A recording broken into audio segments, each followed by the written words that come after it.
রোজ কাঁদি শাকিব খানের জন্য। শাকিব খান আমাকে হলে কাঁদায়, শাকিব খান আমাকে বাস্তবে কাঁদায়, শাকিব খান আমাকে স্বপ্নে কাঁদায়। শাকিব খানকে আমি ভালোবাসি ভালোবাসি ভালোবাসি। শাকিব খানকে আমি পর্যন্ত 22 বার দেখছি। শাকিব খানের পিছনে পিছনে আমি হাঁটছি সারাক্ষণ। শাকিব খান হাঁটতেছে, আমিও হাঁটতেছি।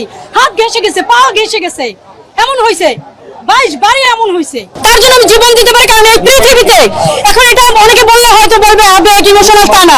এই পৃথিবীতে আমি একটা মানুষকে, একটা পুরুষকে ভালোবাসি, সেটা শাকিব খান। আমি মৃত্যু পর্যন্ত হয়তো কোনো পুরুষকে ভালোবাসতে পারবো না, এমনকি আমার স্বামীকেও ভালোবাসতে পারবো না, কাউকে না। পর্বত এতটাই ভালো লাগছে, এতটাই ভালো লাগছে, কল্পনা মানে আশা করিনি যে এত ভালো লাগবে। মানে ছবি দেখে ভাই শরীরে কাঁটা, শিহরণ, উত্তেজনা সব ফিল পাইছি হলের ভিতরে। মানে মনে হয়েছে আবার দেখি মনে হয়েছিল ওই টাইমে মনে হয়েছিল শাকিব খানকে কবে আমি কাছে পাবো, কবে তার দোয়া নিতে পারবো। আমি তো তাকে 22 বার দেখেছি, তার সাথে শুধু আমার ভক্ত হিসেবে কথাটা হয়নি। এটাও যদি হয়ে যায় হয়তো আল্লাহ আমার মরার আগে আশাটা পূরণ করবে। আমার জীবনে কোনো পুরুষ আসে না, আসবেও না।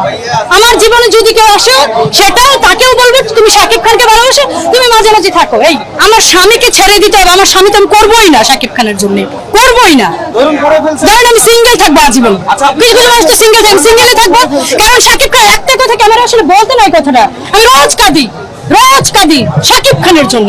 শাকিব খান আমাকে হলে কাঁদায়, শাকিব খান আমাকে বাস্তবে কাঁদায়, শাকিব খান আমাকে স্বপ্নে কাঁদায়। শাকিব খানকে আমি ভালোবাসি ভালোবাসি ভালোবাসি এবং তাকে সম্মান করি। সেই শাকিব খানকে সর্বপ্রথম ফ্যান্টাসি কিংডম এরিয়াতে দেখে আমার এলাকাতে, তখন ছোট্ট দেখি ফ্রক পরে যাই।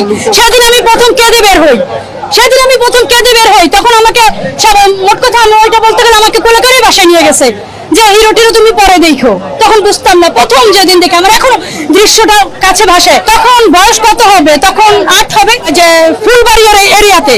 তারপর আবার দেখি ফ্যান্টাসি কিংডমে, তারপর দেখি এফডিসি এরিয়াতে, না এফডিসি এরিয়াতে বলে এফডিসির ভিতরে গিয়ে, তারপরে গিয়ে এফডিসি এরিয়াতে আমি শাকিব খানকে নোয়াখালী বরিশাল যে কি যেন একটা ছবি, ওইটাতে একদম মন বড় ধারা তার শুটিং দেখি। শাকিব খান যেখানে উর্মি বিশ্বাস সেখানে, ঠিক আছে। এমনকি আমি শাকিব খানের মুভিতে কাজও করেছি, একটা সিনে আমি কাজও করেছি। ছবিটা তৈরি হয়েছিল 2019 সালে, মনের মতো মানুষ পাইলাম না মুভি। ওইটাও কিন্তু সুপারহিট মুভি ছিল ওই টাইমটাতে। বিশেষ একটা সিন আছে, শাকিব খান আমার হাত থেকে ল্যাপটপটা নেয়, কি কপাল। অথচ সেদিন আমি তার দ্বারা ঘুরছি, তার মেকআপ রুমের সামনে আমি দাঁড়াইছিলাম, শাকিব খান আমাকে দেখছে, তার মেকআপ ম্যান আমাকে দেখছে, সবাই আমাকে দেখছে, কিন্তু লোকজনের ভিড়ে আমি বলে উঠতে পারিনি যে তার সাথে আমি একটা সেলফি তুলবো। শাকিব খানকে আমি পর্যন্ত 22 বার দেখছি। শাকিব খানের পিছনে পিছনে আমি হাঁটছি সারাক্ষণ। শাকিব খান হাঁটতেছে, আমিও হাঁটতেছি। বাংলা নিউজ 21 চেতনায় সত্য প্রকাশে অঙ্গীকারবদ্ধ।